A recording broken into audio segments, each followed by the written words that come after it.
Hey everybody, welcome to the Mountain Deer Podcast, coming at you live from Northfield, Vermont. Not live, but we're in the shop. It's live right now. It is right now. Now is the only time. Today we're going to discuss what you can learn from the big ones that got away. And it will be a lot because the wall of deer that you never got It's huge. is horrendous. Yes. Well, I know there's a lot of people that got a lot of deer, but I guarantee the wall of theirs that they didn't get is a lot longer. Yeah, and of course, you follow 25 to get one Yeah. in the beginning. And then later on, when you start getting a little better at it, it might be 10 to 1.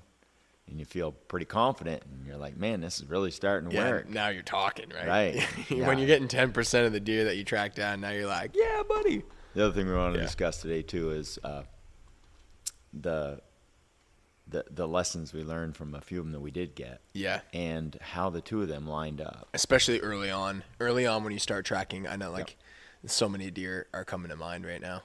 Yep. But okay, so how about you go first, Dad? Let's tell me a story that maybe I haven't heard. Give me pulling out of the records here. Okay. Got a beautiful snowfall. It was the second Saturday of rifle season. Yeah. I had already hunted the first weekend, and now the second weekend fires up. Friday night, we get a beautiful amount of snow, a good 6 or 7 inches.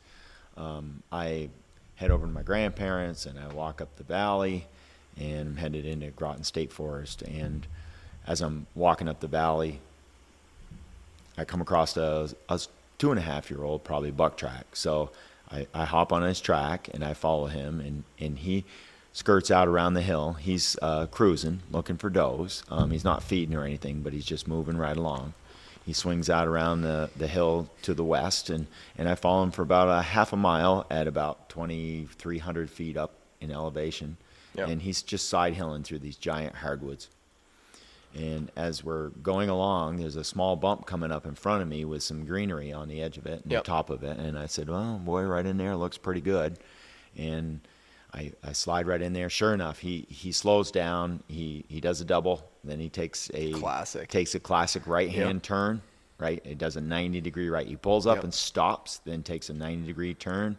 You could tell he stood there for a minute, looked around, and then stepped off to the side. Yep. Yeah. He hooks off to the side, starts feeding. He feeds for about 50, 60 yards and does a little bit of a kind of backward C and hooks around. And I move about 70 yards, nice and slow and easy, and it's still snowing just a hair. Mm-hmm. And as I come around a little bank, real slow and easy, and I look up over, and it looks like he's looking for a place to lay down in the snow in front of me. And I'm watching as far ahead as possible on the track. You want to look at the tracks with your eyes as far ahead as you can see. Before you get moving. The beauty of it, he's all alone. Yeah. He doesn't have anybody else with him.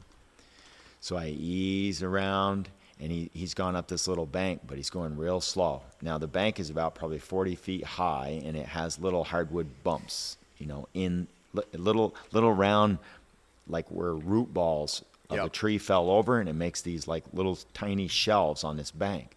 So I'm walking up and looking on each one of these little tiny shelves. That goes back into the hillside about 10 feet. So like I'm going to come right into his face. Yeah. As long as he doesn't smell me, and it's a good crosswind. So I work my way up a little bit, and he ends up coming out of the snow behind a little spruce tree, and literally he's 10 feet from me. And when he jumps to his feet, he scares a living dickens right out of me. Exploded right out of there. I got to take this back. This is muzzleloader season. Oh. I got the date wrong. Okay. This is a muzzleloader season. Yeah. And that's why I know there's a real good deer in there, but this one here doesn't seem to be the one.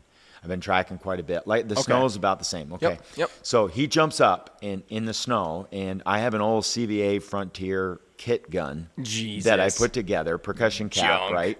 Back when muzzleloader season first started. Compared to like your break apart now. It's like 2 years after Plymouth Rock, something like that, right? I have shot the gun quite a bit, and it's got these giant iron sights that are huge. It's basically like a the front glorified musket. Well, the front bead's 1/8 of an inch across the bar of it. I mean, it's huge, right? So, and the gun is tiny. Yeah.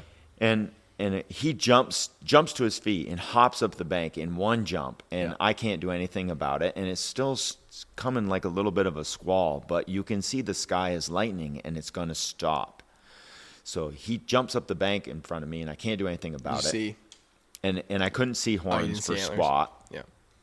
I just a real quick flicker, and like he doesn't have more than like a 9-inch spread. Yeah, nothing No, massive. yeah, it's just a little. You would've- at that- I'd have shot him at if that- I could have got a chance. Well, yeah, but like at that distance, if they've got horns, you know. If Right, they've and got I can horns tell right he there. hasn't got much for horns, but it is the last Saturday. Don't matter. The last Saturday. Don't right? matter. So I'm Leave a buck. going to shoot him, right? Take it, yeah. Yeah, and back then I could have shot $3. Get one with a bow, one with a rifle, one with a What year? one with a muzzleloader. What year back did then. you say this was? Did you Boy, say this is a long time ago. Back when muzzleloader first started in Vermont, so it's got to be like in the 80s, yeah, probably. like right. 80s, 90s, somewhere in early 90s, 80s. You know, I Like would say 80 before you were born. That's like 86, 87. Yeah, maybe it might have been somewhere in that ballpark. Yeah. Okay. So anyway, Yeah. and he jumps off, and I put the gun back down, and I put the hammer back down. I managed to get the hammer up, but he was out of sight when I got the gun up and the hammer on him. He was already gone. Yeah. So he kangaroos up top of the bank about 60 yards, 80 yards, and he comes to a stop. And now I real slow and easy poke up over the bank, and he can see my head and my hat come over the top a little bit, and he hops off again. I just get eyeballs on him, and away he goes. Like I would have had to stand tippy-toe to get my gun on him to shoot, right? That's how slow and easy, but he knew right where to look. He was on you. If anything, I should have stood there a while, and I didn't. Younger should have deer, waited. younger deer. A lot of times, if it was just like real quick and they don't know what the deal is, and you have that long pause, sometimes they'll let their guard down a little bit more and like relax a little bit. It's not like they've had the experience where like nope, bye, and then head. Now these are like You know? ideal conditions because it's powder and it's about 8 inches deep. Yeah. And the wind is now, the squall is starting to blow away. Yep. And you know how when a storm blows up, the wind picks up. Yep. So now it's about probably 8 Classic. o'clock in the morning. Classic late. Yeah, it's just right. Yeah. Into muzzleloader season's like most of the time the best weather. Yeah, it's going to break off bluebird. Right? It's going to be nice. That sucks though. I like it. So nasty we out. get this little bunch of clear sky, and now I can see really good. The visibility is excellent, right? So I up the bank nice and easy, and he sees me, and he jumps off again. Yep. This time he goes a couple 300 yards, and I give it about 15 minutes or more, and I keep following, but I'm doing it like one step at a time. Keeping your super distance. slow. Yeah, I'm keeping my distance, but I'm still making progress, nice and easy. Give him time, right? And it's cold enough so where I don't really want to stop because I'm going to get cold. Yeah.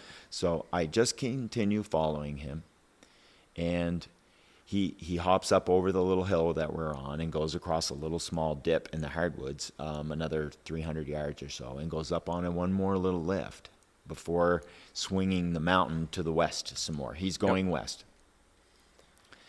So I'm looking as far ahead as I possibly can, and way out there, as I'm going real slow and easy, and I can see almost 150, 200 yards. Hardwoods. I see this little bunk, and I'm like, oh man, there he goes. And that was, way out of muzzleloader range for that old gun. Oh, I'd Jesus. have been lucky to even come close. Well, I mean, by the time you had fired it and it gets halfway there, the string would have tightened and the cork would have fell to the ground. Well, it wasn't a cork; it was a round lead ball. Oh well, still had a string tied to So it. it would have at least rolled in the snow somewhere. So when he jumps off that time, I said, well, now we're in for a bit of a chase. So I'm good for it. And I said, okay, let's go. Let's go. So What you got? he takes off. Now he's bounding and he's running and he's moving right along. Running hard or kind of just like Moving pretty around? good distance, Okay. And now we're 6, almost 8 foot to jumps. where you and I sent Mushroom Buck up into the castle. Yep. Okay. So he's swinging them out in that direction. Ooh, that's Those are that's- classic woods. It's really nice woods. And There's a you're- huge hardwood bowl coming up in front of me. you grew up there too. Oh yeah, So I knew those these, are I those knew are your these woods stomping really grounds. well. Yep. Yep. So I'm following him up through, and I'm working at a pretty good pace. I've gone maybe a quarter mile, Yep. and I'm in a little bit of greenery, about to break out into some more hardwoods. There's like intermittent spruce trees growing in the maples. There's like ribbons of. Yeah, of greenery, spruce, Yep. areas, and he's run through this. Now they're not tight spruce; they're pretty spread out, and almost like that out west kind of spruce, one here, one there. So as I'm breaking out of those, I'm going real easy, and I'm looking in the hardwoods up ahead, and I'm following the track as far as I can with my eyes. Because he knows you're coming. You have to catch him way out. Yes. Yep. Well, it's a different game when they know you're coming. The deer had slowed a little bit, and he did a little bit of a right turn, but he did it like trotting. So I see the right hook coming in front of me. Yeah. So I'm watching it nice and careful, and I ease around the corner, and I look, and now there's 2 tracks running in front of me, and there's a bed right there. Ooh, he got somebody So I up. walk over and take a look at the bed of the other deer that got up and is now joined my deer, and the 2 of them have kangarooed up the hill. It's the big one. Oh, yeah. So the little one has brought me to the big one, Good deal. and I'm happy now. Yep. See, Jimmy, sometimes small tracks do bring you to big deer. That's right, right? Yeah. And now I'm feeling really fortunate because I have 2 buck in front of me. Yep. Now, the bigger one doesn't know what scared the little one, Yep. right? The little one just came running up to him in his bed. Now, the little one, as he was running, all of a sudden kind of did a bit of a turn, right?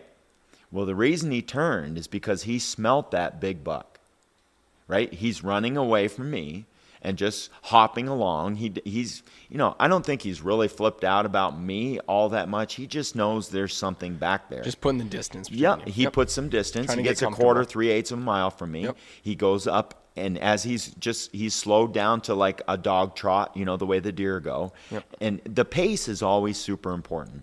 And at first, it's these big bounds. Then it slows down to little hops, and he does little hops for 300-400 yards. And then he slows to like a trot, and now he's just like dog trotting, like a coyote, just dog trotting along. All of a sudden, he does this 90-degree turn and continues dog trotting, and then does a little turn off. He turns to the right, and he goes dog trotting up through the woods. Then all of a sudden, hooks left, right? Now, I'll often keep in mind like God's eye view of what's going on. Yeah, like you're a drone looking down on Yeah, stuff. looking down Yep. on what's happening. Yep. Now, as you close the distance and you start getting closer to the deer, if you were God looking down, you'd say, slow up, Yeah. because you're You can almost see it. there, right? Yeah. You could almost see the Yep. 2 of them, right? So I imagine that hook and that distances and the pattern that I'm seeing, I imagine the God's eye view of it on the mountain, Yep. because it helps me predict what's about to happen, and it's really good. I've learned to do that now, so I do it all the time. We're going along, and he makes these moves, and the sudden 90-degree turn, I'm like, He Why did turns he the do sudden that? 90-degree turn. Yeah. He doesn't change pace much. He's like a dog when it suddenly smells something. You know how they just kind of do a swing, and then they go upwind? Well, this buck did a swing. He did a turn into the wind, and then did like a dog back and forth up through the woods, like Yeah. he's searching something out. And I said, oh, he smelled something. So I know he smelled something right off the bat. And that's the time for me to slow down. Just the way he turned and way he started changing He's letting his you know direction. that things are happening. He let me know things are happening. So I've now started hunting as soon as he does this hook. And he starts up just kind of bird dogging, and then all of a sudden does a quick a left turn. And I'm saying, oh, he found what he was looking for, right? Well, it was that big buck laying there. Yeah. And he smelt that big buck for probably 150 yards and did back and forth and worked his way up to that big buck, but didn't step on him, right? He's a big deer. Yep. But he wanted to be near him. Well, yeah, probably And- he's going to feel a little bit more safe. That's right. Other deer around. That's right. He has stopped on a little bit of an angle between me and that big deer, but off to the side just a hair, right? I'm now coming up through the woods, and I don't happen to see him, but he sees me. And he You're the larger- turns the and larger runs buck? off. Meanwhile, the big buck has stood up Oh, and okay, like, small. what are you doing? And the 2 deer are standing there, and off he runs. So I come up through, and I see the bed, and I see where the big deer stood up in his bed, and he faced me, the direction I came from, and then turned and followed after the little buck. And he's on top. Now, when the two tracks come together and the two bucks run up the mountain together, the big one is on top. Right? That's Which an important means he's thing. in the back. He's in the back, and he doesn't know what scared the little deer. He just says, okay, time to get out of here. That's right. And the little deer is the one that made me. So the big deer doesn't know what's up. So what does that tell you when you're following him? Go easy, right? Because the big one doesn't know what's up. He's going to hang The little around. one stirred him up a little bit, so that he jumped up the hill a ways, but he will stop and see what's coming. Mm-hmm. He's got experience. He knows something stirred the other deer up. Curious. Right. So I'm saying to myself, this is now 9:30 in the morning. I got all day. This is mint. And the wind is good. Yep. They're still headed kind of northwest, and the wind's coming from the west. They are above me. And it's pretty and open swirly woods. and open, and the odds of the buck also moving upwind a little bit or downwind a little bit, so he could wind you is pretty good. May. The big he one. may, especially once he get. But he'd That's rather right. get a look at me for now. But we'll see. Right. So of course he jumps up the hill a ways, and he goes a couple 300 yards, and then stops. Now I'm coming. The little one keeps going, and goes way up the hill, 500 yards or more, and then he stops way up high. Now, he's out of range. I can't see him. I don't know. He's just gone on ahead, right? Yeah. We're still climbing. We're 2,800 feet now, moving closer to the very top. There's a little bit of a valley coming up, and there's two peaks. They're both 3,000 feet with a dip in the middle of them, and it's kind of like just one big mountain with a saddle in the middle of it up ahead. Which is perfect. And the saddle is a little... not very big, probably 200 or 300 yards by another 150 yards. Yeah, You know, it's kind of like a max. square saddle. Yep. It's not real flat on the top, and one of the peaks, the one a little more to the west, is higher than the other. Yep. So it's almost shaped like Camel's Hump in a way. Well, I'm going nice and easy, and I look up ahead, and there he is. Now, big, beautiful rack, and he's standing there perfectly broadside at about 80 or 90 yards. When I come out around this maple tree and I look up the hill, there he is standing right. Rifle shot all day. Yes, no problem, Ugh. right? But the snow and the cloud cover has come in, and it's starting a squall. And there's just like this one big cloud that's like just dumping it. And the sun is gone, and the snow's falling, and there's like this squall, and he's up there in front of me, and I'm watching him in the snow, and he's not moving, and I'm not moving, and I'm just standing there. Now, I have on snow camouflage. Yep. Now, I am wearing an orange hat, but I'm all in snow camo, which is a darker part of snow camo. I wear a lot more white now. Back then, it was just like regular snow camouflage. You could buy a set of coveralls, Yeah. put them on over your stuff. Back the classic looking snow camo Yeah, kind of deal. yeah.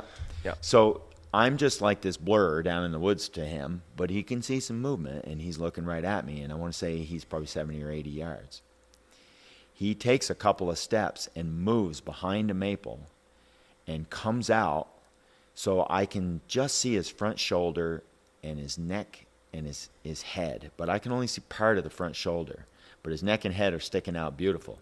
Now, I've been shooting it pretty steady, this gun, and I'm saying, boy, it looks like just about 70, 80, 90 yards. I should be able to just aim right in the middle of his neck and just put it right on his neck and shoot him, right? Yep. So I pull the hammer back, I settle the gun right on his neck, beautiful. He's barely starting to quarter towards me a little bit, and he's got a nice big wide high rack. There's 6 or 8 inch tines, nice deer. Not much for brow tines. I put it right on his neck, and I squeeze the trigger. Now, I've practiced with this thing a lot, and I squeeze the trigger, and I pull, and it goes kaboom. And the smoke goes out. Of course, a horrendous amount of smoke, Oh, yeah. that old Pyrex, right? Yep. And I'm standing there watching, and the smoke clears, and he's still standing there.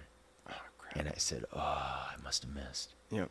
And as I'm watching, I can see a hole in the snow on the bank behind him, right under his neck, barely under his neck.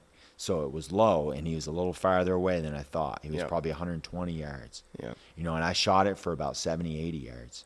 But iron sights too. I mean, it covered his whole neck up. It's, you know, it's like shooting at a tin can at 1,000 yards with a scope, right? Your crosshair covers the whole thing up. So I got these big coarse sights, and of course he's just standing there. So I'm like, oh, you bugger. Don't so go right, it's time to load the gun, right? So I pour the powder in. What are you gonna do? Put the patch and the ball in there, and I slam the thing down, and I get it up, and I dig out a percussion cap, and I've got the hammer Cocoa back, Puff. and I'm shaking like crazy, Yeah. right? And yeah. I put the cap on, and I raise the gun up just as he runs. Of course. And, of course, he turns and runs straight away from me behind that maple and straight up the hill. Yeah. Like they like to do. So I say to myself, okay, here we go. So I go up and look, and sure enough, went right underneath him and Not even close. didn't touch him. And he runs up the small buck's track. Yep. When they get to the top of the saddle, they split. Little buck had been standing on the top, must have heard the shot. Then big guy comes running up the hill, and he goes crazy and busts right out north and goes right down over the top of the ridge and down onto the north side of the valley and leaves. The big one splits and turns west and heads up, and he's by himself. And I said, good. I don't want the two of them to stay together. It's double the eyes, double the problem, and I might shoot the little one. I want that big one, right? Yep. So I turn with the big one, and I get up on the top of the knoll with him, and I determine that they've split. And I walk down the little ones a ways just to make sure he continued down off the hill, right? I want to know that he's left. And it gives the big one some time, right? I've got to, after you shoot him and jump him, you've got to give him a few minutes, right? If you just get on him and keep busting him, you're just going to shove them all over the place. And you're not going to close the gap, and especially with a muzzleloader. And you're just educating them really bad. Right. And, You know what I mean? and I've got the whole day to go still. So Take your time. I'm fine, right? Let It's him 10:30 let by him now. chill out a bit. Yep. Yep. So I follow him up the hill to the west, and we get up right up onto the very top. And now it's just kind of brushy. We're 3,100 feet up. There's hardly any big trees at all. It's mostly kind of brushy, small, scrubby trees. I'm going nice and easy because he should want to get another look at me. I've gone about a quarter mile from where I shot and where he saw me, and I shot at him. Yeah. Now, most of the time, a shot, if you miss them, they don't know what it was. They don't have a clue that it was somebody shooting at them. Yeah. Right? That Just a loud gunfire noise is just that this came out of pow, and it's nowhere. like, well, what was that? Yeah. Now, in the mountains, and especially like around here, that's one of the great ways they get rid of you. Go uphill, right? They just blast off and climb some 3,000 footer. They do it in a matter of 3 or 4 minutes. They climb right to the top of the mountain, and they leave 99% of the crowd right there. And they'll stand up there for a little while, half hour, or whatever, and then say, you know what, let's go back to doing business as usual. I'm surprised at the amount of people that won't track a deer after they jump it.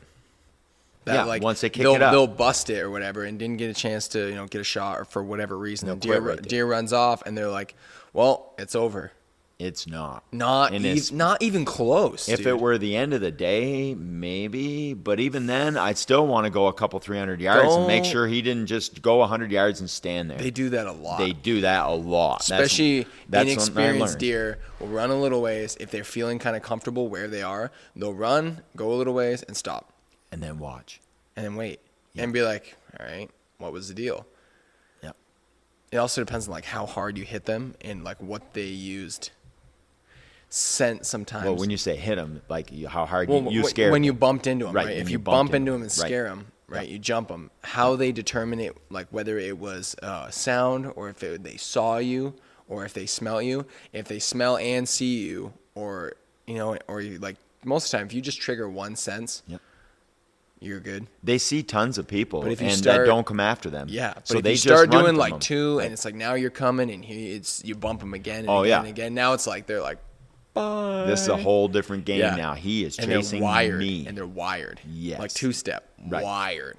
Now, see, this one really doesn't have a clue. Nope. I've shot at him. He's jumped off. He goes up a quarter mile, gets up on top of the mountain. No big Now deal. we're up 3,000 feet. I'm walking through all the brush and the stunted, hardwood and a few softwood on top of this mountain. Yep. There's a lot of rock Up in the everywhere. birches. It's a lot of granite.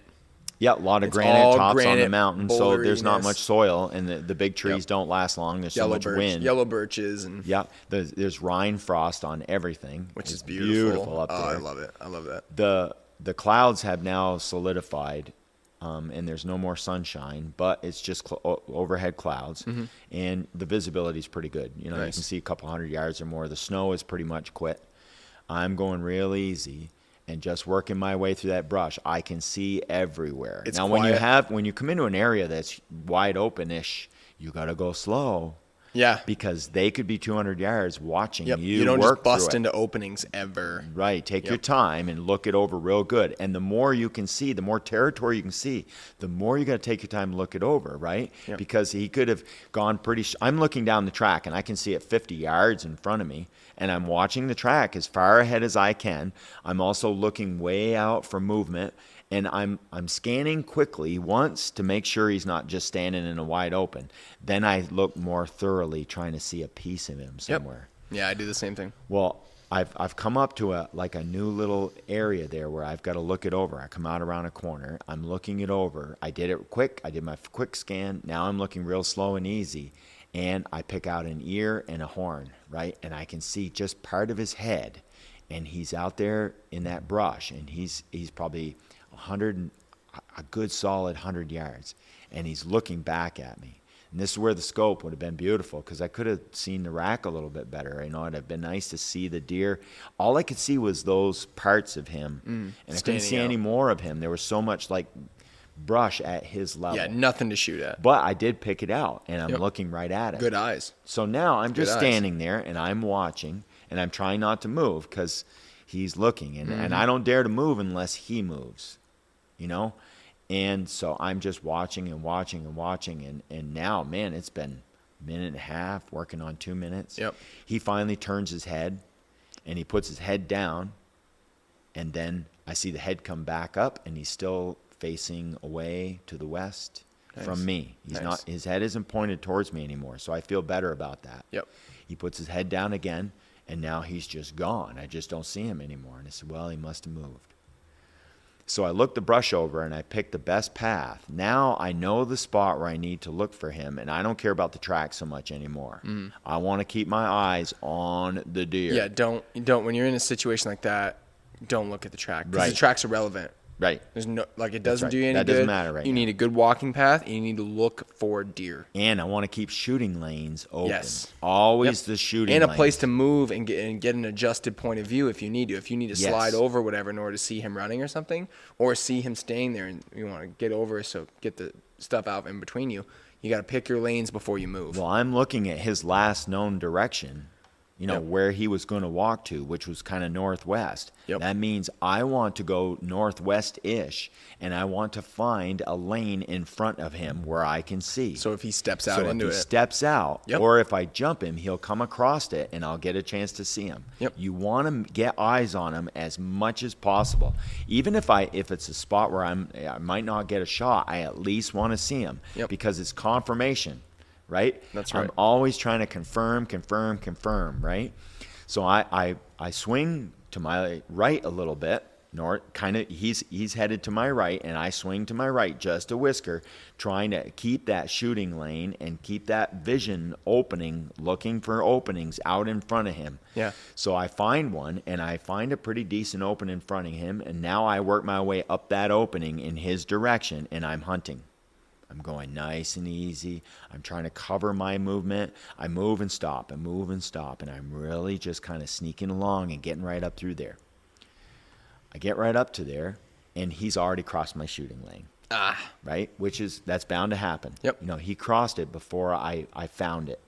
You know, I've gone a couple 100 yards. He's crossed that shooting lane, and now he's back to my right again. So I'm paying attention to the right, and now I'm back on top of the track. Well, I don't go 50 yards, and he really goes to my right and does a wicked hook. Uh-oh. And he only goes 50 yards. Uh-oh. Right? So like he made me. Yep. And he spotted. He's made a hook to He see. saw I'm you coming. put his head he down saw and he me went making downwind. moves on him. Yep. Yes. He went to get some wind on you. Yeah. So he hooks to my right some, and he goes about 30 yards to my right, and he's about 50 yards ahead of me. Mm-hmm. And here I am on the track, and he's off to the right. He blows at me, and away he goes, and he goes back northwest, back in line with his first track. Yep. So he makes his hook to the right. So I put that in the old memory box, right? Yep. If you see a hook to the right, this is probably what he likes to do. It's his move. Yes. Yeah, they have their own like signature Yep. stuff, they'll box of tricks. Now, in Maine, a lot of times, I think they get chased in big woods, they tend to get chased by coyotes more than they do people. For sure. So they love to run with the wind and smell their backtrack. Yes. In Vermont, with us crazy deer trackers harassing the living dickens out of every single giant buck that's around, Yep. they get chased by humans a lot. And they run into humans a lot because there's more hunters on the ground. Yep. And they like to now know if there's hunters in front of them. So in Vermont, a lot of times they run into the wind.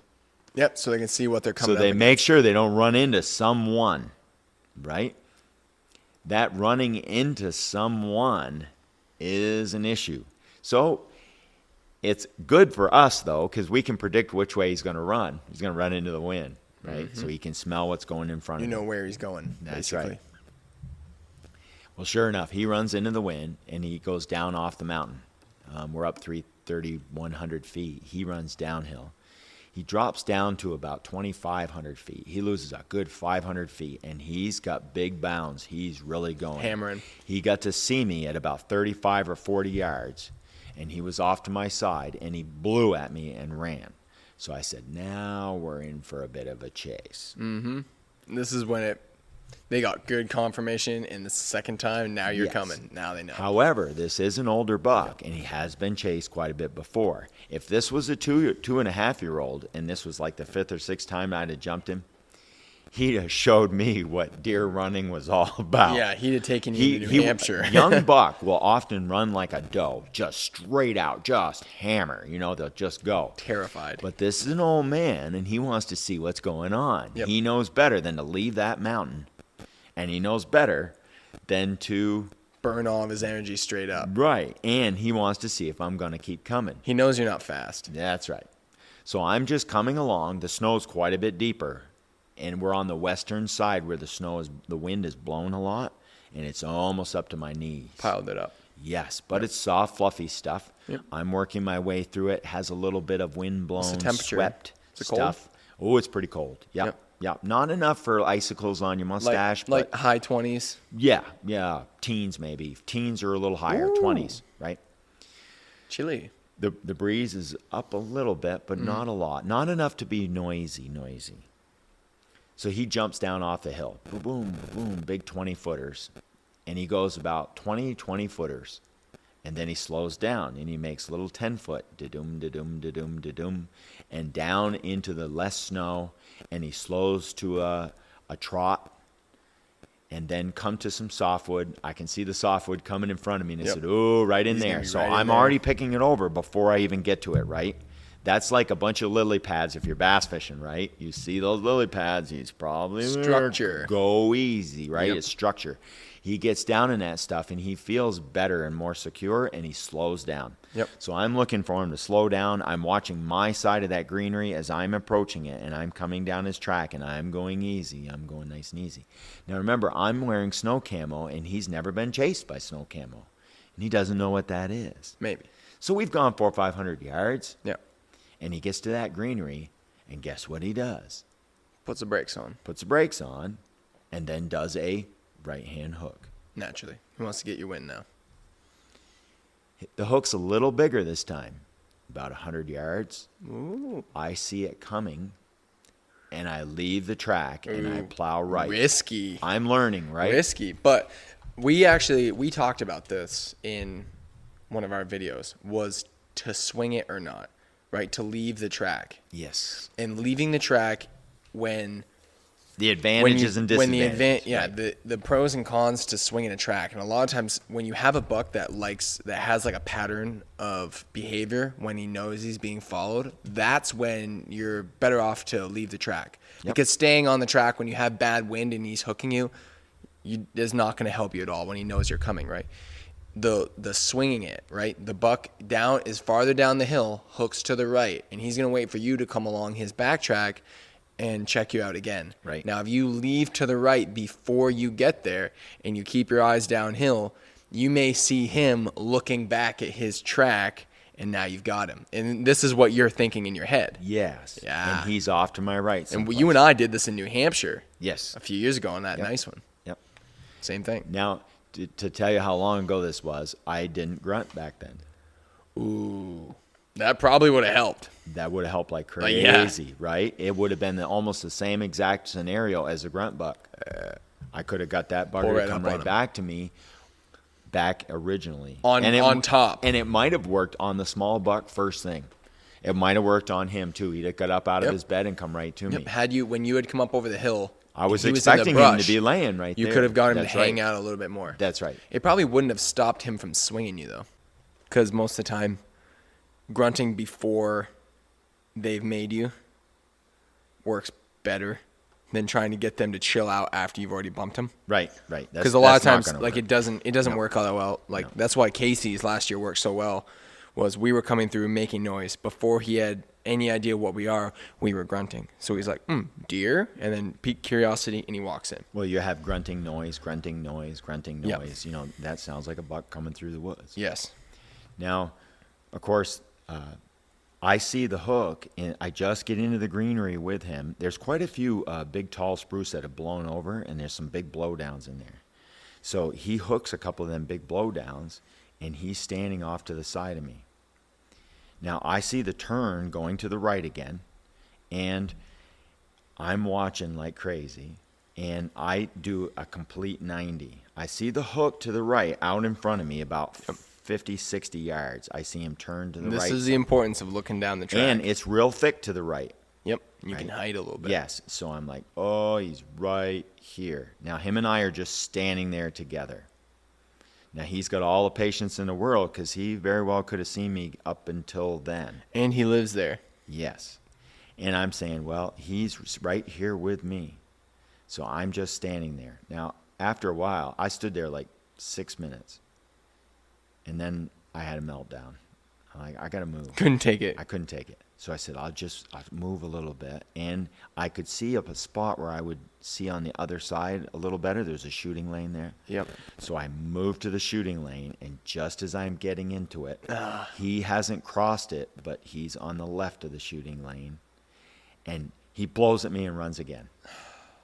Damn. And all I see is the rear end, and away he goes. Tail. So I walk over there. Sure enough, it's him. Yep. And he does a whole bunch of do-do-do-do-do in the snow. He was getting impatient, too. That's right. He was moving around looking for you. Yeah. Well, he didn't move too much. I mean, he was pacing in that spot. Yeah. Looking, you know. Stressed. Yeah. You had him all worked up. Yep. And, of course, he blows at me, and off he goes again. Yep. So this time, I blow at him. I do it right back. Whoa. A little bit of his own medicine. And I just stand there. Yep. I don't follow him. I saw him run, and I'm standing on the edge of that. I'm right in that shooting lane, and I can see, boy, a good 100 yards or more. And if he runs down my left-hand side of the shooting lane for a ways and then busts out way down, I might be able to get a shot, right? So I've got my gun up, and I blew at him, and I'm waiting. And I'm saying, come on, step back out into that lane a little bit. But he doesn't.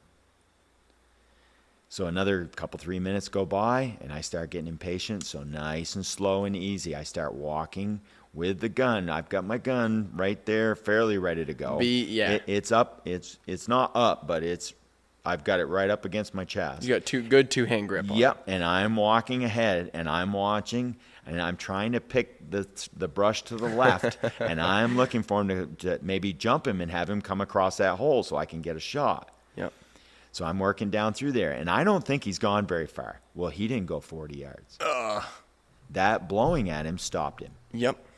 Now I'm coming down the shooting lane, and I stop again, and I wait a long time, which is the only real thing I can do. Yeah, you've got nothing else going for you. No. Yep. And if I just keep coming and he's looking right at me, You're I'm just going to give myself away. Yeah, you're going to be in trouble. Now, this is when calling would be great, but I didn't know how to do it, aside from blowing at him that one time. Had you ever done that before? I had done that before, and it had worked. Okay. It stopped a couple deer. So you had back at him before. Yes. I had done that before, and I did that to this one. Yep. That call's amazing when you hear it. Isn't that when a big buck does it? Wow.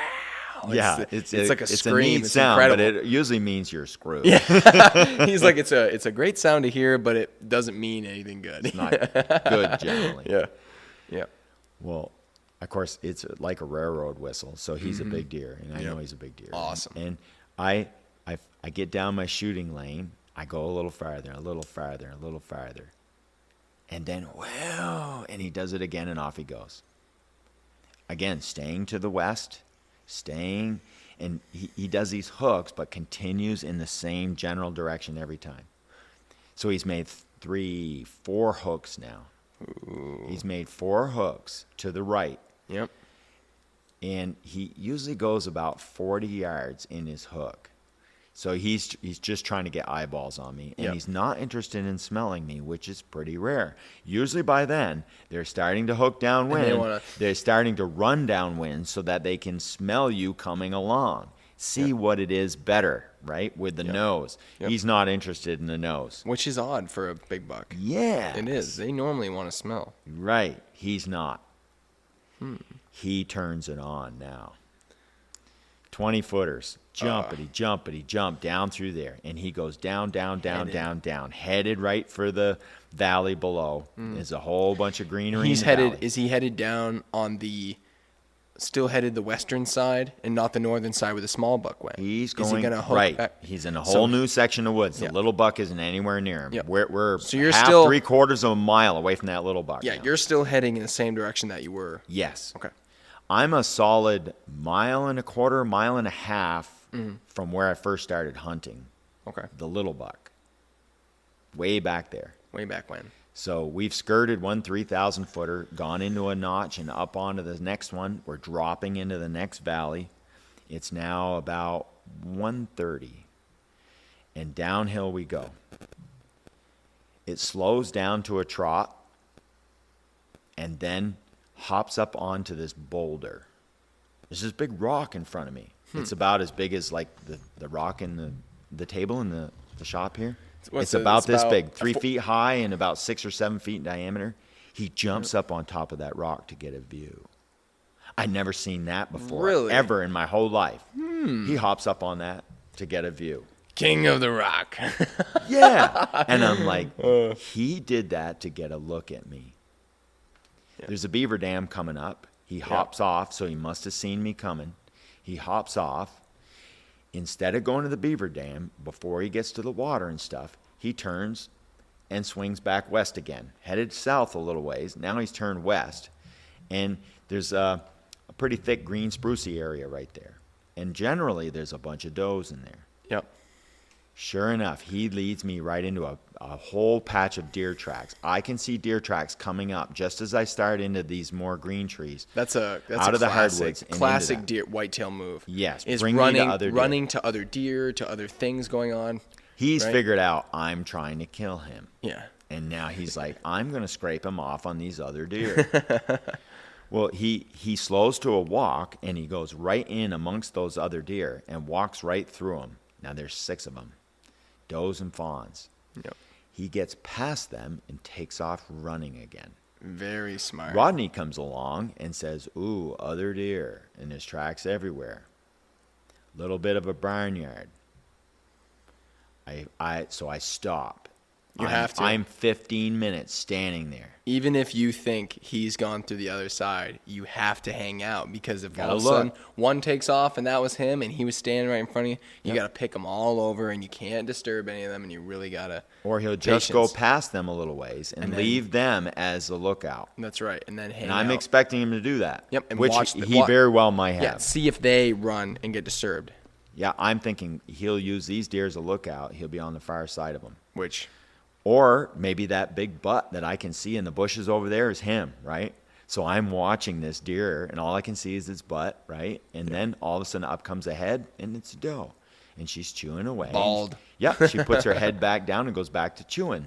So I wiggle, wiggle, wiggle right up to him, and oh, there's another one, and oh, there's another one.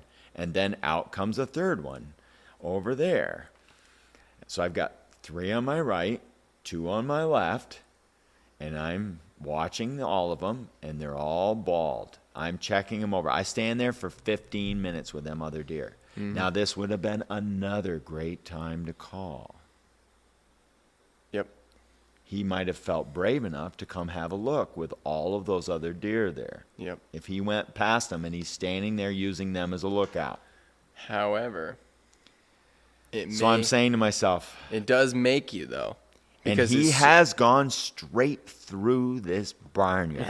I've stuck with his track, and I'm pretty sure I'm still on it. And he's gone right through this barnyard of other deer. Did his track stand out quite a bit? Even though it was a barnyard, you could look down. He was big. Nice. And all the other deer were small. You couldn't miss it. Nice. So that makes it easier. Yes. And they all went together, but he was on top of everything.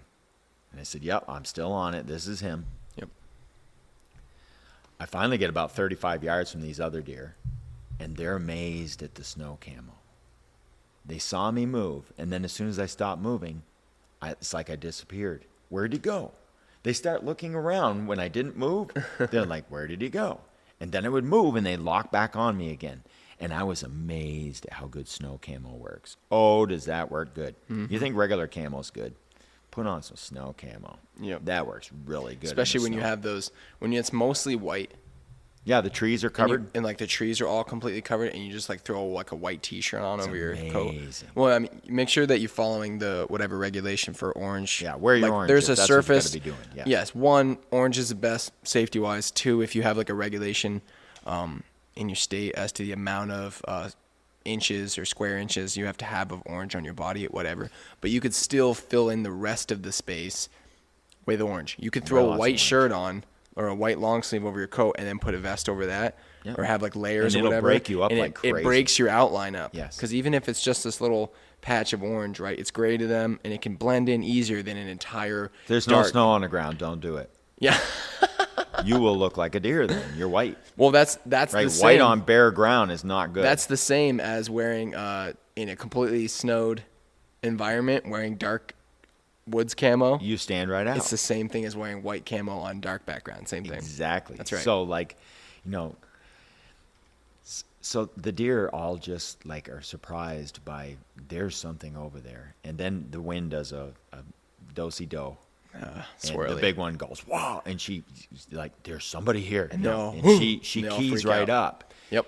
But she still doesn't know where I am. She's Well, no, looking right through me and looking for me right through me. And I love that. It works so good. Yep. They all jump off and they don't go down my track. I'm so happy about that, right? Because I don't want them to go, say he went 100 yards and now they all come piling down his track. They'll scatter him. It. Yep. I want him to just go past them and stop. And I want them to slip away and he doesn't know it. If there's a gap between him and the other deer, and I want a gap. I don't know if there's a gap or not. They all jump off. I'm ready to go in case he joins them, but he doesn't. I don't see him anywhere. Yep. I wait a little while. Nothing seems to happen, so I continue along my track. They go to the pretty much 90-degree left to us, me and the buck. So that's good. Yep. They move off to the side, and I'm like, that's great. Cool. Most of the time, they'll shoot out in front of you. And They'll run directly away. Directly on top of your track.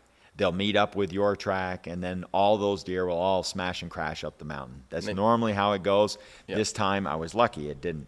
Yep. I followed the buck for a little ways, and he never stopped and used them as a sounding board. He just continued on. He continued, and he never changed pace. So he went through them and then continued moving on. Nice. And didn't hang around. That's not normal. That's not normal either. Not for where we are. That's Nope. not normal Most behavior. of the time, they'll pull through the other deer and stop on the other side and watch They'll what do happens. it with moose too. Yes. Go by a bedded moose And then stand there and watch him. Yep, 75 yards on the backside. Just watch them and see if they freak out. Yeah, and if they freak out, he's gone. Yep. And he's got a 300-yard jump on whatever move they make. Because you're too busy messing around, trying not to disturb deer, moose, whatever. Right.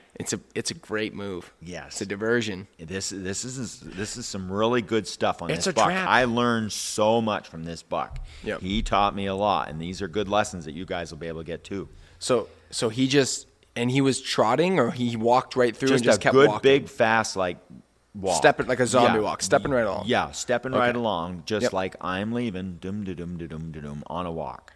Yep. And it was a steady, fairly straight line pace. Yep. But he was sticking to cover. So again, he wants to not run into anybody, and he wants to just get along and move along through here.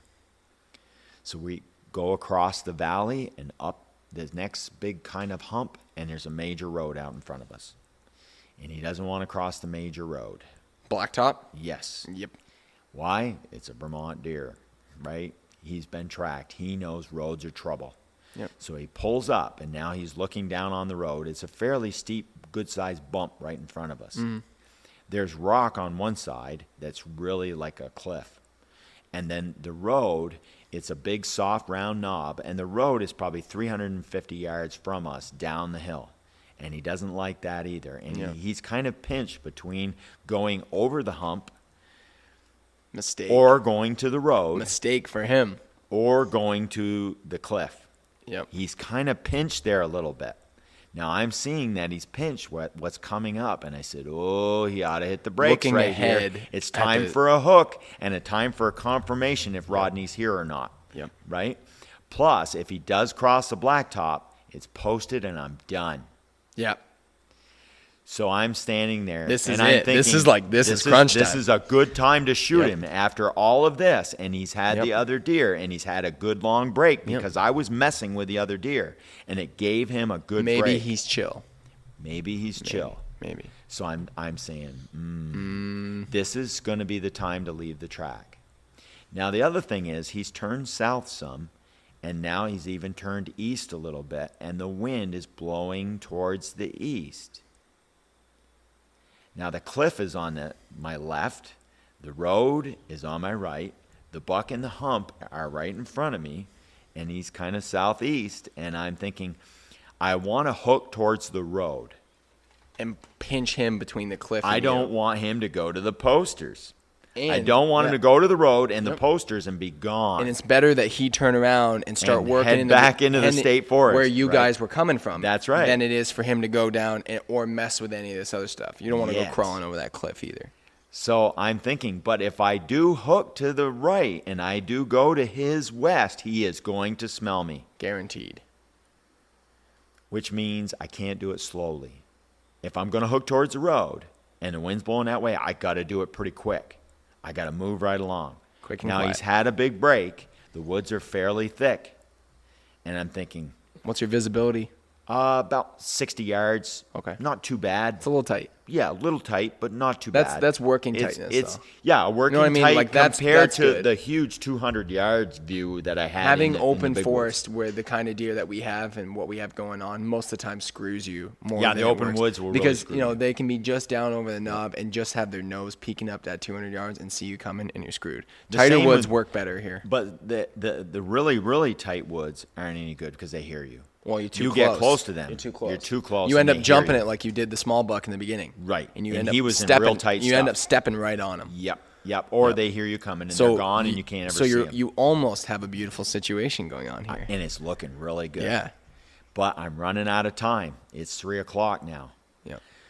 So I said, well, I'm going to do it. I'm just going to hook towards the road. I'm going to predict how far ahead he's going to be, and I'm just going to guess. Take a I'm just risk. going to use my guts and use my feelings where I think he is, and I'm going to kind of last of the Mohegans it. Yep. Because he's every time now he's Gotta hooked hustle. to the right.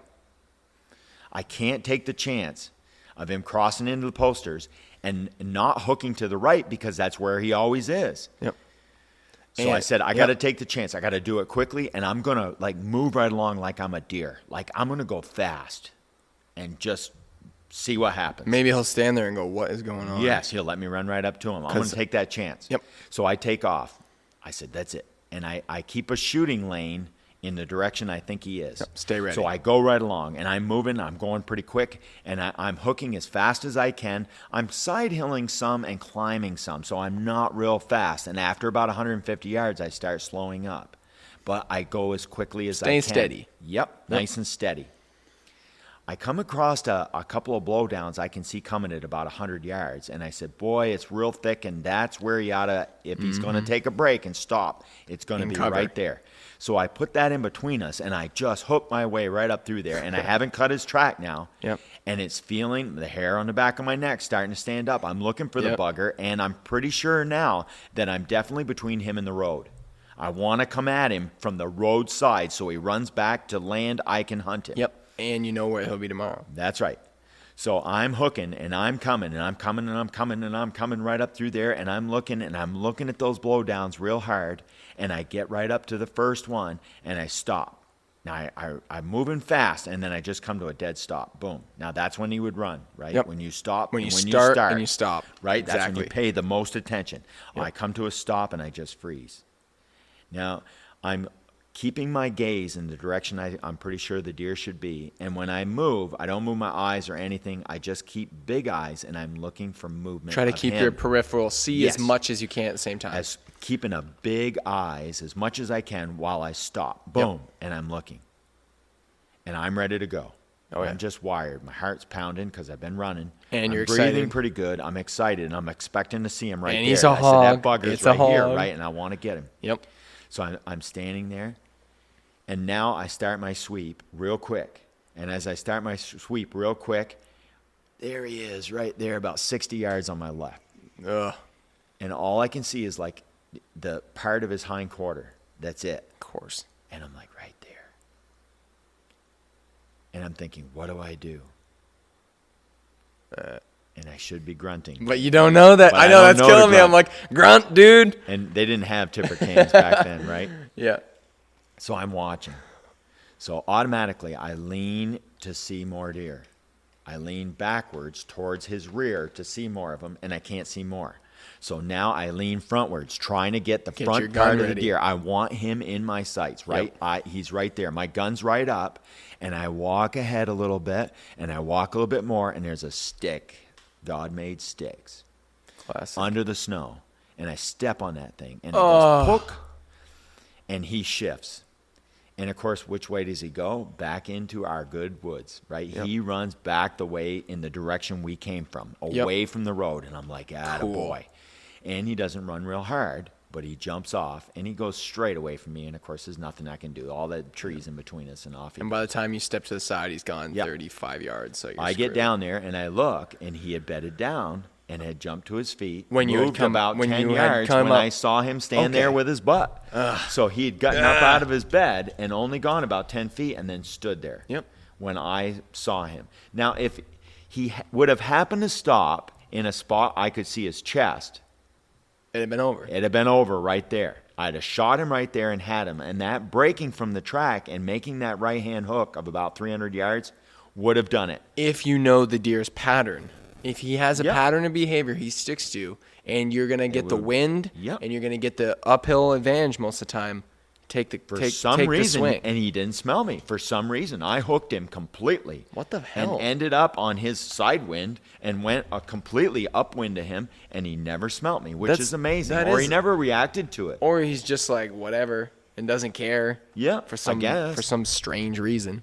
That was, I expected Yeah. to either run dead into him or have him smell me and run off, which was what I was expecting the most. That he would have smelt me and at least run back to good woods, Yeah. and I would have at least scared him back into decent woods. So and you had him step not on the missed it. stick, it snaps. He takes jumps, off and he's down and- over the and hill, he's and he's headed. going back down into the beaver dam where the other deer ran. down towards the other deer. Yep, and back down towards that beaver dam, and Yep. it's before the cliff. So he hooks on the west side of the cliff and down the hill and into the valley, and it's a beautiful big valley there. It's a kind of a famous spot around here. I drop down into it with him, And he goes out across it and then skirts the beaver pond and heads east back in the direction we came from. And as soon as he goes around the beaver pond, he turns right onto the dam, and he's done a complete U-ey in about 250 yards. He went a complete U and goes out about 300 yards, goes over about 300 yards, and now turns and comes back about 300 yards. Weird. And I'm like, oh my God, he's right frickin' here. Yeah. Or them other deer. I'm thinking, he must have smelt something. He goes across the beaver dam. Now, the beaver dam's got some ice on it. It's fairly open. You right? ain't going through there. And if I go across it where he crossed it, which is the best place to cross, if I go someplace where I can't see the ice and I make a horrendous amount of noise, I'm screwed. And you don't want to fall in. Now, the hillside above is next to the cliff again. Yeah. He's gone back towards the face of the cliff just a little bit. He wants to be pretty over there. nasty. He wants to be there. He wants to park there. But as soon as I'm looking across the beaver dam, and it's only about 50 yards of beaver dam. I'm looking across it, and it's pretty decent spot where I could see tracks on the other side of the beaver dam, and he's gone up the hill into the greenery, but he's done it in kind of a little bit of a screwy pattern up the hillside in front of me, and I can see some tracks in the snow about 100, 150 yards in front of me up that bank. Yep. I've got to go across the dam. I've got no choice. It's 4 o'clock now, and it gets dark at about 4:45, so I'm going to be done shortly. Yep. So I tiptoe across the dam as quiet as I can. And I did make one little ice clink, but it's muffled. It's under the 8 inches of snow. So I'm as quiet as I can. I get across on his side, and the thing's bird dogging. He's walking like he's smelling something. And I'm saying, those other deer, I bet they're in here. And he's like looking for him. Now, it's only about 150 yards of softwood on this side hill. And then the rest is wide open hardwoods everywhere. Mm-hmm. So he's right here. Yep. But I'm on the clock. Tomorrow's the last day. This is the last evening, right? Tomorrow's the last day. It's Saturday, right? Saturday evening. Sunday, it's done. I climb up into that stuff, and sure enough, there's a deer track, and he gets right on top of it. It's about 130 pounder. And I'm like, boy, I don't know if it's a buck or a doe, but it's about 130 pound deer. Yeah. If it's a doe, it's a nice one. Yeah. He follows it right up the hill, and it's going real easy, like it's going to lay down. And it follows that track for about 20 yards.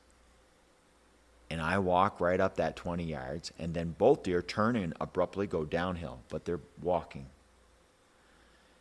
So I'm going up this like hook right on the middle of this bank, and I look down the bank, and I can see the big hardwood bowl where him and I came from. And it's giant maple trees as far as the eye can see, and it's beautiful like sugar woods, snow covered, and it's a beautiful hillside, and I can see 500 or 600 yards up across this giant hillside. So if I jump him out of here, I'm going to be able to watch him run up that far side, right? I follow him down the bank with my eyes, and there's a few low branches. So I shuffle real slow and careful over to these branches, and I'm almost squatting, kneeling down.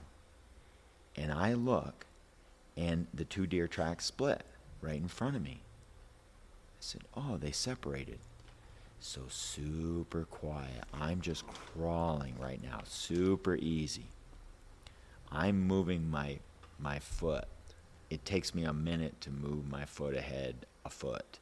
Like I'm creeping, death creep right now, right? Because one of those deer it feels like it's right in my lap right here. I real easy, I go around these 2 branches that are covered with snow, and I'm trying not to move anything. And the 2 tracks have separated, and I look down the bank at the big one, and it takes off running. Ba-boing, ba-boing, ba-boing, ba-boing. And I'm like, you bugger.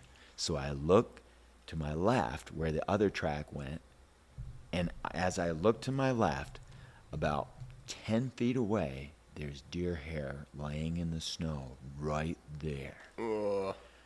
I pick up my gun and I lean forward to see what it is. And I'm like, if that's him and I'm looking at the wrong track, because the snow's so deep and fluffy, I might be looking at the wrong one. Yep. And he could be laying right here. Literally, it's like walking in your house and there's a deer laying on your floor.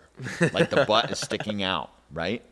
I look and there's a deer laying right there. It's like 3 rifle lengths from me. Yeah. It's laying right there. I squat down just a little tiny bit, and it's a buck. And he's facing away from me, and he doesn't know I'm standing there. Score! Then I look back towards the big track, and I look up in that 500 yards of hardwoods, and there is that SOB running up the hill away from me. He's making big jumps. Cold. And he's running up the mountain. With a middle finger sticking back. Yeah. That's cold, I'm man. like, oh, I said to myself, and I gave that deer the finger. And I looked at this deer, and it's a beautiful wide 4-pointer. Yep. A great Vermont deer. Nice deer on the last weekend of muzzleloader season, on the last of the seasons, right? You're dead. It's not the last day. Oh. Now, this deer, I have that old Frontier, right? Yeah. Oh, yeah. When you pull back the hammer, what does it do? Click. Yeah. Right? Oh, now, no. it can't click because that deer is 10 feet away from me, right? He's chewing his cud, and I'm watching the back of his ears. I'm watching the back of his ears, and he's got these beautiful wide 4 points, right? Yeah. And he's chewing his cud, and he doesn't have a clue. No. And I pull the trigger and pull the hammer back. Very smart. Ah. And I get it all the way back, and I let go of the trigger. The creep freaking. Because it has the half cock, click, And then it the goes full click, click. cock, click, click. But it disengages the clicks if you squeeze the trigger on And that. you have to have your hammer all the way forward to hold the percussion cap down so you don't lose it, right? Yep. And so you So squeeze when the trigger. you pull back the hammer, you got to make sure you didn't pull the cap off. And it fall in the snow. Meanwhile, Oh my that thing is God. chewing its cud and it's 10 feet from me, right? Oh my so God, I the pull pressure. that thing back and the cap stays. And I go past with my finger on the trigger, pulled all the way. I pull it past half cock, pull it back to full cock. I let go of the trigger and it holds. Now, I am not going to trust that it's going to hold it. Hold it. So I'm holding the hammer with my thumb and I put it on that deer's neck. Execution style, right? And I pull the trigger and let go of that thing at the same time, and kaboom! And he doesn't even get out of his bed. And he's dead, and he's kicking away. And I look up on the hill, and he takes off running again. Oh my God. That's cold, man. He just brought you to a smaller buck and said, you'll be a good decoy. Oh my God, that's cold. Of course, what are the 2 words you say to that deer running up the hill? F-O, right? Yeah, yeah, straight up. Yeah. But I said that, and then I tipped my hat to him because he won. Absolutely. By the time I was done with that big one, he had made 17 right-hand hooks. I had almost shot him 5 times. Yep. Like, I'd get him in my sights, and I just almost get a shot. That deer made 17 right-hand hooks. Epic big buck chase. Yep. Epic. See, that's why tracking is awesome. It is a story. It's an epic proportion battle. It's amazing. Yep. What a story. Just So, incredible. tell us about the smaller buck. What do you weigh? I was like 135 pounds or whatever, Perfect. you know, just a Right up the 2.5-year-old. Do you actually have that here in the shop? Or is it at camp? Is that at camp? No, I think it's up at the house. Oh, that okay, was at cool. the house. Yep. Yep. It's a horn Yep. plaque. Yep. Yep. Nice Yep. deer. Yep. Just the way it goes. That's awesome. And I learned so much from that big buck. Yep. And I didn't know to grunt at the time. that would have killed that deer. That would have finished him off. Probably. The fact he never wanted to smell me was unusual. That is Super also unusual. pretty unusual But as well. he'd been chased a lot. He was a 4 or 5-year-old. He'd been chased a lot, and he knew to scrape you off on something. Yep. I've had quite a few of them that will try and say, well, let's play some water games. Oh, I hate No, you water want to games. chase me? Chase this. And they jump in the water, right? And they pull water games. Or then they pull cliff, straight up over a cliff, straight down off a cliff. They'll play deer games, reindeer games, right? They'll run you into a whole bunch of other, and it'll be raining deer. They'll be all over the place. And they'll say, well, where's the one I want, right? They play reindeer games. I've played that. I've had them play moose games.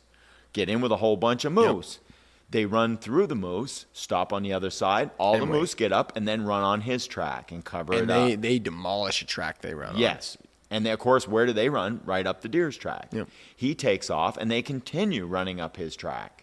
Covers it. Then they bump him, and Or he they goes peel farther off up the hill, Yep. stops, lets them go off, and then waits for you to come along. And if you come along, now he's off again. Yep.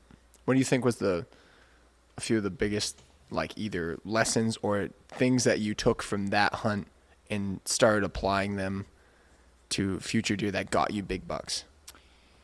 What do you think that he taught you the most? The biggest stuff was the terrain changes in the woods. Like reading the land. Reading the woods and saying, oh, there's something coming up. You know, by looking at the canopy of trees up ahead and seeing not only the shape of the canopy ahead tells you the topography of what's coming up, but also, too, tells you the kind of trees that are coming up, how thick the woods are coming up. That part he was great at. And he stopped where I would have stopped. Yep. I started being able to predict by the pace of how hard he ran in the beginning, how hard I jumped him. Yep. If you get him, you hit him real hard, they'll run harder, farther, Longer. And then also it taught me how to pick like the security areas where he's likely to stop. Like if you play water games, he's going to give you some water games, and when he gets on the other side, he'll take a break. Yep. They'll go to a big patch of cover and stop on the edge, then meander through it, stop in the center or stop on the far side. Stopping on the far side is what lots of maine and as deer you do. come through that thick, noisy spot, he has a chance to hear you and know you're coming. Yep. Sometimes those are good to hook if they're not too big. The hooking can be real effective right then. That can work pretty good. Yep. Swale grass games. Oh my God, We have Maine played has been swamp inundated. games where it's ring around that the grass. rosy like a rabbit in a swamp. Yep. Make a 150-yard hook in that big, deep, swampy moss and jump through all kinds of watery, boggy, alder crap where you'll make a lot of noise. There's a and buck. then they'll hear you coming. There's a when buck you're that we've going through it. chased for the last 2 years. He ends up in the same spot, has the same habits, beds in the same spot, but he's like, it's really hard to get him, and he likes a left hook. Yep. And I think we named him McGregor. Just a small, little, scrappy, nice rack on him, but have not been able to pinch that deer at Mr. all. Rogers was a swamp same thing. pain in the butt. Yep. He would just play rabbit games down in the bottom. Well, it was rabbit there's a jail. There's a reason why Jimmy named him the Jerk. Yeah. He loved the rabbit jail. He was in that tighter than tight stuff. Yep. Even the rabbits go, I don't want to go in there because it's so thick. And he would jump and smash and crash through that stuff. Find a little hole, run through the holes. You know, if the fell buncher went in there and knocked a few holes in the swamp, made a strip, he'd get in one of those, run down the strip 50 yards, and then jump back in the crap again. Mm-hmm. You know, just to get a little distance and feel better for a second, but he didn't like being in the open. He was scared of being in the open. That deer that we chased, and that when we were talking to Josh on the logging road last year, that same thing, right? Spend most of their time, even if it's a smaller deer that's been like, even if he's a good big buck, if he's getting his butt kicked by another one or he's really uncomfortable, he'll spend most of his time in the junk and never come out in the nice, walk out in the nice stuff for no reason and then dive right back into the nasty things like all the time. Like spend their life on the edge of just this complete junk in the woods that you want to get him in. Right. All the time. See, there was like 4 really good buck in there the year Mr. Rogers, that year, 2 years ago, 3 years ago. Right? Yes, When 2018. there was a whole bunch of different bucks. See, one of the advantages of having several bigger bucks or several different bucks that are using one area is that you'll learn who is confident, which one. You learn a lot about each buck and how they respond to other the bucks. buck hierarchy. Yes, in you'll that learn area. a lot about how they respond. Some bucks avoid other bucks. They don't want to fight. They're not fighters. Grunting's and they not don't gonna want do right. That's not a they buck are to not grunt gonna at. enjoy that. That's right. And then we've had a few that every time they came to another buck, they went down. We're going to go see what's going on here. You could tell they had that your attitude. grunting in your calls and being like snort wheezing too. That kind of stuff is going to work better on your bigger, more dominant buck. Yeah, Mike Tyson. Go up and call him and see what happens, Yeah, right? call him You'll out. have a Mike Tyson kind of buck, that wants to take on everything, and he runs the show. If you come across a Mike Tyson, you want to hunt those. Yep. Those are the deer you want to hunt because A Rocky he'll Balboa, baby. That's right. Let's go. Fighter. Yes, and those are those ones that are fairly aggressive, or at least they feel they're dominant in that area, and they run the show. Yep. They're the ones to really Go stick pick with. out the champ, the biggest one in the yard. That's right. Kind of thing. Mr. T. Yep. The reason I named that buck that because that's the way he acted. Like a Everywhere boss. he went, he didn't like that little buck, and he was going to drive him off. And when another one seemed to show up, I was grunting and snort wheezing at him. He stepped out to was he kick your kicked butt. off. Yeah, and he came right up feet from me. He threat walked me, every hair standing up, and it worked so good because he happened to be a good aggressive buck. See, that's another and thing we didn't that I get try that and one on learn film. about deer. We didn't get that one on film. Oh yeah. Ugh. Because there's so much that you learn from like his behavior and his patterns as you follow him. He'll teach you so many things about his attitude and the way he is. And when you track a buck multiple days, you learn a lot about him. And that's why I'm always like, when I'm looking at the track, I want to understand his attitude from the track. And you can do that. You can find out how he is. The grunt buck, that deer had some attitude. Yep. He walked around like I run the show. Yep. And he was a pretty big deer in there, but he was not the big boy. No, and he was not the big laying boy down by any lots means. of sign, right? Lots of attitude, lots of rubs, lots of scrapes, and he's in around checking tracks. So you're like, okay, we're gonna see what he's made of. Yep. And let's snort weeds and a grunt and Yep. Now he made 12 scrapes in front of me.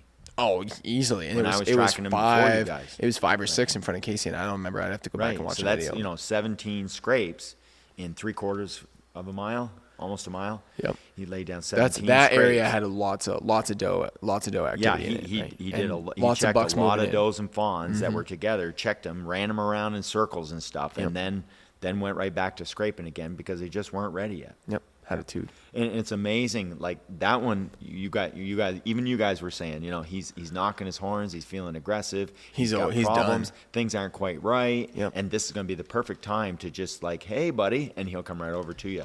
Yep. I've had a few too that were like, they were Mike Tyson's, but they were not real fighters. They were big and smart and dominant, and they said caution. Like everything they did was with caution. They pulled up to a road, they felt it out. They spent a lot of time. That's experience and intelligence. Yes, That's like they're just big and smart, and I'll run the show, but I know I'm not I've got stupid problems. about it. That's right, not stupid Yeah. about it. Yep. Yeah. And when they do cross the road, they run across the road. And when they get on the other side, they do the 4-wheel burnout, and they'll hook a tree, they'll make a scrape, they'll lay it right down, So learning his attitude is really a big part of it, and how he feels about what's going on right then, and how you feel about it. Feel for him. Those are the things I learned. Just feel where he is, because that's where he'll be. And I started doing that with those 17 hooks, and I was running right into him. Yep. And he wasn't picking up on that. No. You want to track a dumb one, that helps. Yes. Always. Yep. So it's good. It's Great good to time. compile the experiences of one big buck and use the lessons you've learned and invest those in others.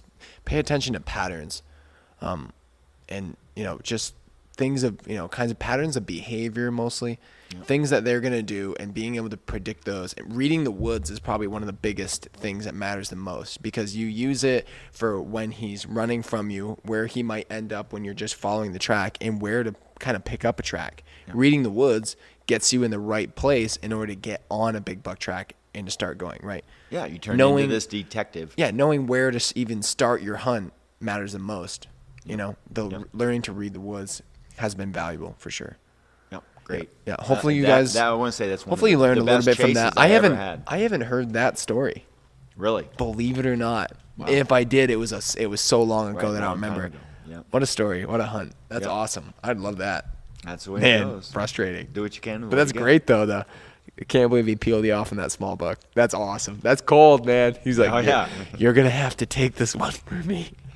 Take one for the team, buddy. That's brutal. Hopefully you guys have enjoyed this podcast. I know I enjoy listening to it.